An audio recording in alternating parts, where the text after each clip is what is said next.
ওয়াল্লাহ মাবুদ যে দুই মহিলা আমারে ফিটাইছে মাবুদ মাবুদ তুমি তারা আসমানি জমিনি সামাজিক অসামাজিক অনলাইন অফলাইনের যত গজব আছে তারা উঠে গজব ডালি দাও আল্লাহ মহিলারা তুমি আসমান তাকে খালা করি দিও তারে আল্লাহ তারারে ভিক্ষুক বানিয়ে দাও এমন ভিক্ষুক বানাও আমার বুকুর আড্ডি করছেন হাত নিচে করছেন হাত হয়ে গেছে কইতাম পারি না গো মাবুদ তো মাইর মারছে আল্লাহ এরারে ভিক্ষুক বানাও কিন্তু ভিক্ষা খাইয়া ভিক্ষা পাইতো না ভিক্ষুক পাইতো না আরে অভিশাপ পাইতো অভিশাপ ও বাবা তুমি খাইডা বাবারে দুইটা ফুরিয়ে আমারে ভিটাইছে রে বাবা আমি ইয়া কইছি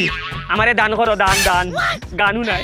আমি এটারে বুঝাইয়া কইছি যে গান নাই আমার খানি দরকার দান এটা আরো গান শুনে দুঃখের গান শুনে করে বেশি করে বুঝাইতাম যাইয়া আমি কইছি আমারে ভিক্ষা দাও ভিক্ষা ভিক্ষা শুনিয়া দিছে আমারে ভিক্ষা রে বাবা গো আল্লাহ আল্লাহ গজব দাও আল্লাহ গজব